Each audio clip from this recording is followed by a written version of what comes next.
Hello, hello, hello, my multifamily friends. My name is Caroline Ferguson. Welcome back to You Asked, We Answered, and I am your certified question answerer, Caroline, here with my team at Southwest Utility Solutions. So today's question I'm super excited about because I get this question a lot, and there are just so many answers to it. And this question is billing in arrears bad? And I'll break that down a little bit. But what I mean is if you're billing back utilities at your multifamily community, is billing a water bill with a service period of, let's say, 8/1 to 8/30 for a 12/1 due date, is that bad? So let's talk about what's the industry standard? What is our industry used to in terms of billing in arrears and why this question even exists? It is normally pretty standard for properties to always be in some sort of state of arrear. And the reason why is because really, most of the time, not because of the billing partner that's in place or the property. Instead, it is because there are limitations put in place by the utility company, okay? So let's talk in terms of Houston. So the city of Houston, okay? I'm in Texas, so that's kind of my go-to is always Houston and the surrounding areas when I talk about these questions and formulate answers for you guys.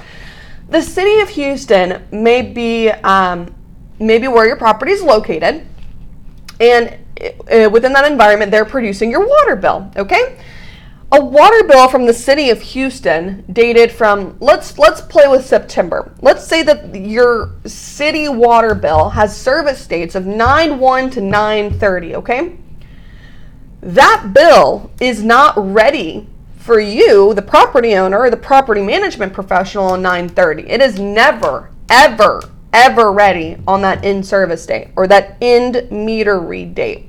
Never, ever ready. And if it is, it's probably because it's estimated. So if I've got a bill dated from 9/1 to 9/30 and I'm using that bill for my billing process for my tenants for bills due on December 1st, just looking at that face value, wow, this property is billing in arrears, 60 plus days. Why am I using a September water bill for 12/1 bills? Well, here's the issue. While 9/30 is the end date on that bill, the story is actually that the city of Houston did not make that bill available until 10/15. Okay? So by the time that bill becomes available on 10/15, it is not received by the property until 10/20. For most billing companies, utility management, utility billing partners within the multifamily industry, our bills are ready to go and to be dropped in the mail for you halfway through the month for the upcoming cycle, which means if we're talking in terms of October, for bills due 11/1, I've got your resident statements in the mail by the 17th or the 18th of October. So let's talk about this city of Houston September water bill. So if my start date's 9/1, my end date's 9/30, the bill is available 10/15, it's not received by my property until 10/20, those bills for 11/1 have been dropped because we have surpassed our threshold of 10/17 and 10/18 being our mail date. So if I get a water bill on 10/20, I have to use it for the next month. Now, is that efficient? No, it's not efficient. God, if the city would produce the water bill sooner, it would be wildly more efficient. But unfortunately, this is the story for quite a few communities. We're at the mercy of when the city creates the bills and when they become available to you. So this is kind of the common story as to why properties are billing in arrears. It's not because we just want to use an old bill. It's because that bill is not available when we need it for the current billing cycle. So now, because October's month is the 11/1 billing cycle, November, the month of November, is for the 12/1 billing cycle. So unless I have a bill before the 17th or the 18th of the month, I can't use it for that billing cycle because the bills are in the mail. So that 9/1 to 9/30 bill ends up being used in the month of November because my drop date, as you recall, 11/17, 11/18. Well, if that bill was ready on 10/20, then that would be next in line for the upcoming billing cycle. Month of November for bills due 12/1. Now, let's talk about the alternative. The alternative is doing what I am annoyed by within my section of the industry, and that is intentionally using an old bill because it is readily available in a convenient way. If there is something to be said for the utility company not releasing a bill until late in the month. When that happens, we're at the mercy of it, and unfortunately, we can't control it. But there are certain things that can be done to get access to those bills a little sooner, assuming that they're ready, right? Assuming that they have a bill due date on them. The standard is to wait until a copy of that bill comes to your utility management company's office, right?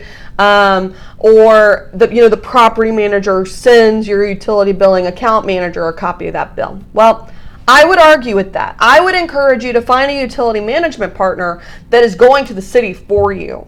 And if that bill is not ready when it's supposed to be ready, figuring out why. And if need be, estimating a bill so that you're able to get as current as possible.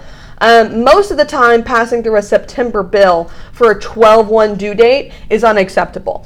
And while it may appear on the surface that the city is responsible 100% because the bill is super late, sometimes things can be done to change that. And if you've got a billing partner in place that has those kind of established relationships with the city already and is able to, call a point of contact at the city, get those bills a little earlier, it could mean the difference of collecting an additional month of revenue, right? Like, that's a huge deal.